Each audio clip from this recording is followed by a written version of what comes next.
The Anderson family Christmas party always smelled like cinnamon and condescension. I stood in the corner of my uncle's oversized living room, nursing a glass of wine that probably cost more than what he thought I made in a week, watching the usual drama unfold. "So, Olivia," Uncle Jack's voice boomed across the room, drawing everyone's attention just the way he liked it. "Still running that little boutique of yours. What do you call it again? The fashion? Something? Impress Collective." I replied calmly, though my grip on the wine glass tightened slightly. "And yes, it's doing quite well, actually. We've expanded to 3 locations this year." He laughed, that particular laugh he reserved for when he wanted to make someone feel small. "That's cute. You know, if you ever want to learn about real business, you should come shadow me at Anderson Technologies for a day. Show you how the big boys play." My cousin Marcus, Jack's son and heir apparent, snickered from his position by the fireplace. He was wearing a suit that probably cost more than my first month's rent, but somehow still managed to look like a boy playing dress-up. "I appreciate the offer," I said, taking another sip of wine, "but I'm actually quite busy with my own ventures." "Ventures?" Uncle Jack's eyebrows shot up. "Selling dresses isn't exactly what I'd call a venture, sweetheart. Now, take what we're doing at Anderson Tech. We just closed a deal with Microdyne Systems. That's real business." I noticed my father shift uncomfortably in his seat. He'd worked under his older brother Jack at Anderson Technologies for 30 years. Always one step below the top. Always almost, but not quite good enough. The company had been started by our grandfather, but somehow Jack had maneuvered his way into controlling everything by the time he was 40. "The Microdyne deal," I said thoughtfully. "That's the one where you're supplying their new manufacturing line with processing chips, right?" Jack's eyes narrowed slightly. "Been reading the business pages, have we?" "Something like that." What he didn't know, what none of them knew, was that I'd been doing a lot more than reading. The little boutique was just the visible tip of a very large, very carefully constructed iceberg. While they were all busy underestimating me, I'd built something they couldn't even imagine. My phone buzzed in my pocket. Another update from my real office. I excused myself and stepped into the hallway, leaving behind the sound of Jack launching into another story about his latest business triumph. The message was from Sarah, my COO. "Sterling acquisition is complete. We're ready to announce whenever you give the word." I smiled, thinking about what was coming. Sterling Industries was Microdyne's primary chip supplier, or at least, they had been until about 20 minutes ago. Now they belonged to Nova Technologies, my company.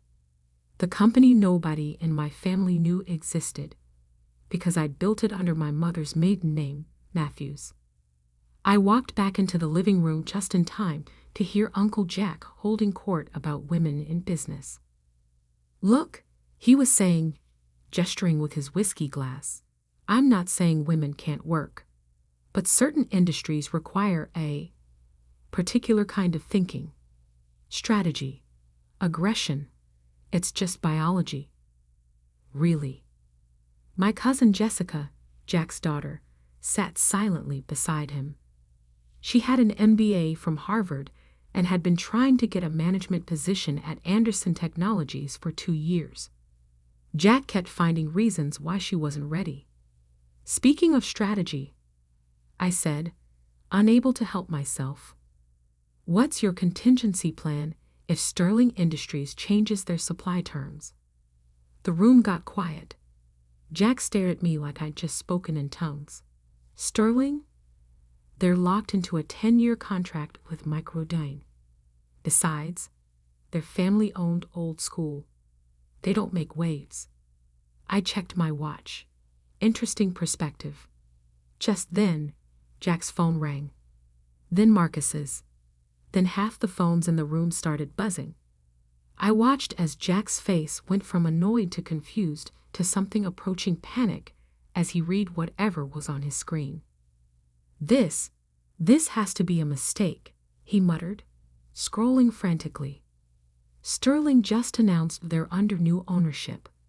Some company called Nova. But that's impossible. I was just golfing with their CEO last week. Nova Technologies, I said clearly, causing every head in the room to turn toward me. Founded 5 years ago, specializing in next-generation processing solutions and strategic acquisitions. Jack's face started to redden. How do you? I pulled up the Wall Street Journal app on my phone and held it out to him. There it was, in bold headlines. Nova Technologies acquires Sterling Industries in surprise move. CEO Elizabeth Matthews signals aggressive expansion plans. Elizabeth Matthews, I said quietly, is my mother's maiden name. And Nova Technologies is my company. You know, the one I built while you were all so busy laughing at my little boutique. The silence in the room was absolute. I could practically hear their minds racing, recalculating every interaction we'd had over the past 5 years. That's not possible, Marcus sputtered. You sell clothes. I do, I agreed.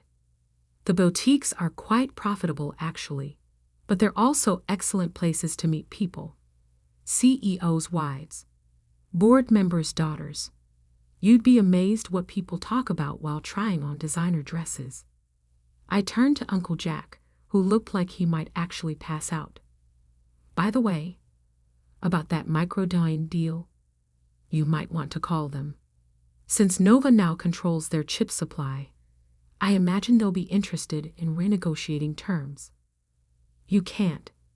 Jack started, but his phone rang again. The caller ID read, Microdyne CEO. I gathered my coat and bag, ready to leave. But first, I turned to Jessica. I'm expanding my executive team at Nova. If you're interested in a job where your Harvard MBA actually gets put to use, call me Monday. As I walked toward the door, I heard Uncle Jack's voice, smaller than I'd ever heard it before. Olivia, wait. I paused, hand on the doorknob. Sorry, Uncle Jack. I'd love to stay and chat, but I have a merger to manage. You know how it is, real business for real players. The door closed behind me with a satisfying click, leaving behind a room full of people who were just beginning to realize that while they'd been dismissing me, I'd been building an empire. And this was just the beginning. Monday morning arrived with the kind of chaos I'd carefully orchestrated. My phone had 47 missed calls, mostly from family members who suddenly wanted to catch up. I sat in my real office, the one none of them had ever seen, on the 45th floor of downtown's most prestigious building, watching the sunrise paint the city skyline in shades of gold. Ms. Matthews? My assistant Michael appeared at the door. Microdyne's executives are in the main conference room. And your uncle's been in the lobby for an hour. I smiled, checking my reflection in the floor-to-ceiling windows. Sharp black suit, not a hair out of place. Power, but subtle. Let's not keep them waiting. The conference room fell silent as I entered. 5 men in expensive suits sat around the mahogany table, including Thomas Chen, Microdyne CEO. Uncle Jack wasn't among them. He was still downstairs, probably fuming that his name couldn't get him past security.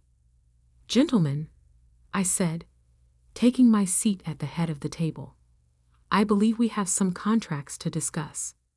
Thomas Chen cleared his throat. Ms. Matthews, or should I say Ms. Anderson, this is unexpected. Elizabeth Matthews is fine, I replied smoothly. Now about Anderson Technologies' chip supply agreement. I've reviewed the terms. They're significantly below market rate. We have a binding contract, one of their lawyers interjected. With Sterling Industries, I corrected.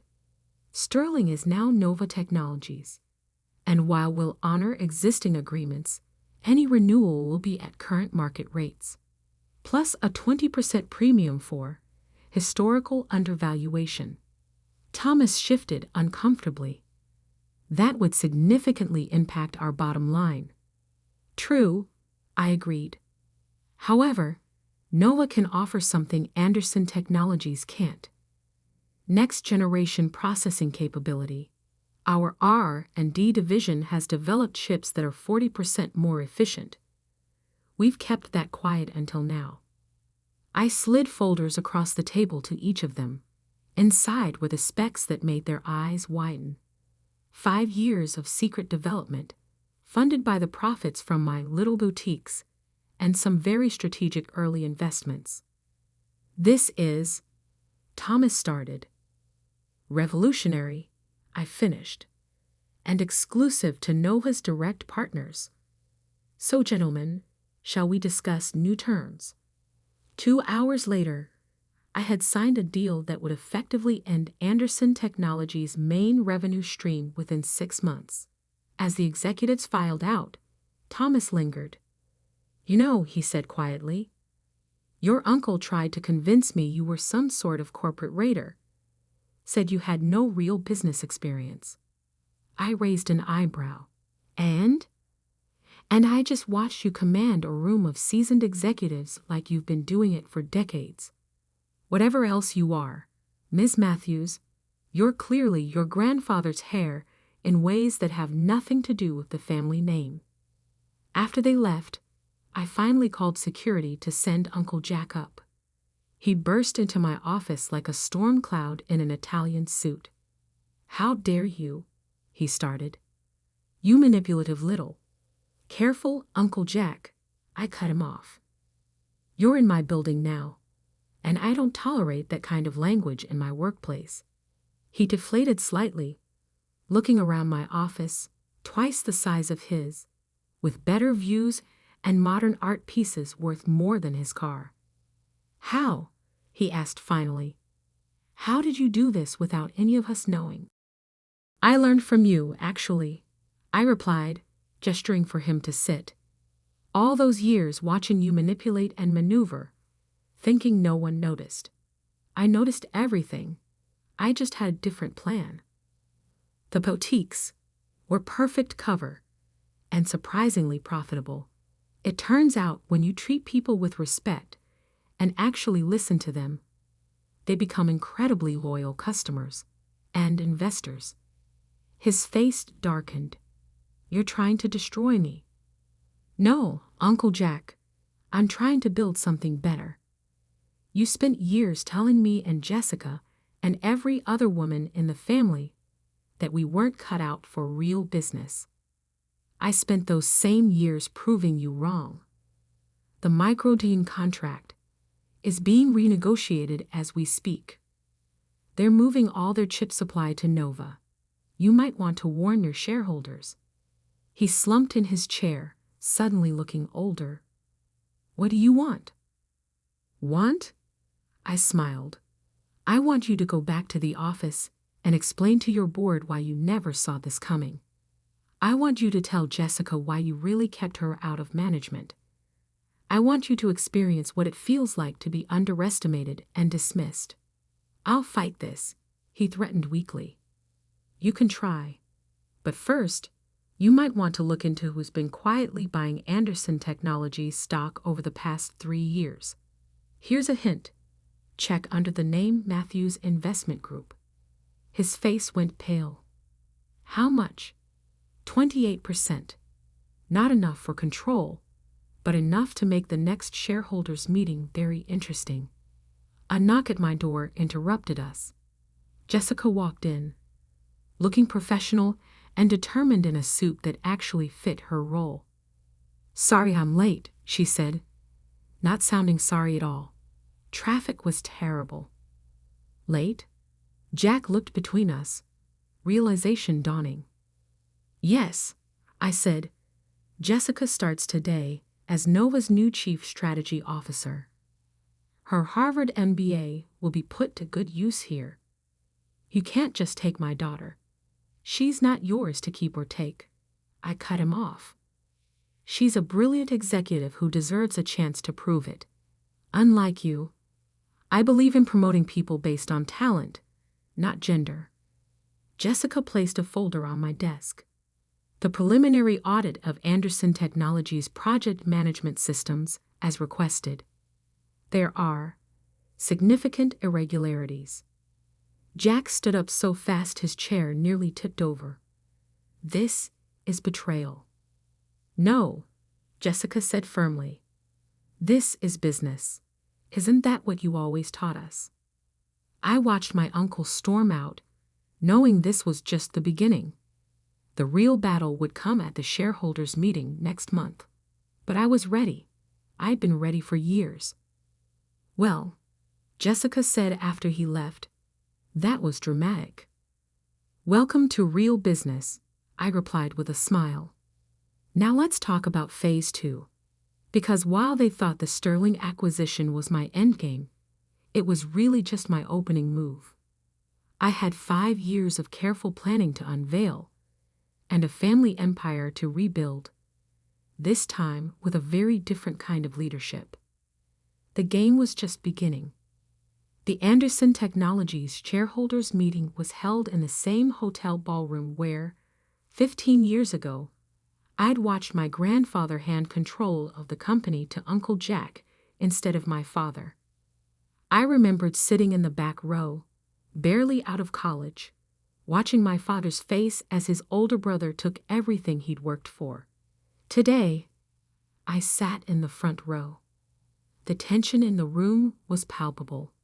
News of the Microdyne contract loss had hit hard. Anderson Technologies' stock had dropped 30% in 2 weeks. The shareholders were out for blood, and Uncle Jack was sweating on the stage. As you can see from our projections, he was saying, his voice lacking its usual confidence, we have several promising alternatives in development. What about Nova Technologies? Someone called out. Is it true they now control our entire supply chain? Jack's eyes found mine in the crowd.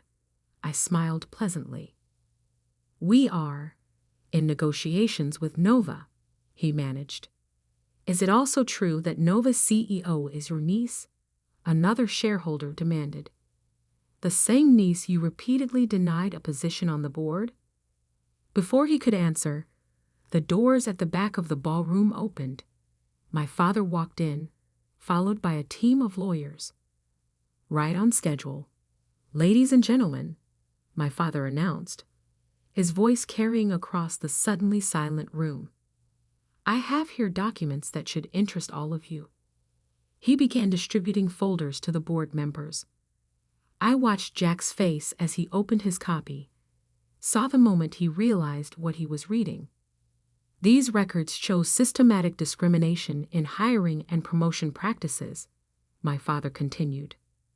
They also show irregular accounting of project funds over the past decade, all approved by our current CEO. The room erupted in chaos. Board members were flipping through pages. Shareholders were shouting questions. Through it all, I remained seated, calm and composed. This is a trick, Jack shouted over the noise. A conspiracy between my brother and my niece too. To what, Uncle Jack? I stood finally, walking toward the stage. To expose the truth.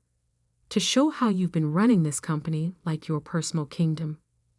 I took the microphone from him. The room quieted. My name is Olivia Anderson. Though some of you may know me as Elizabeth Matthews, CEO of Nova Technologies. 15 years ago, I sat in this room and watched my grandfather's legacy being twisted into something he never intended. Today, I'm here to restore it. I nodded to my lawyers, who began distributing another set of documents. What you're receiving now is a proposal.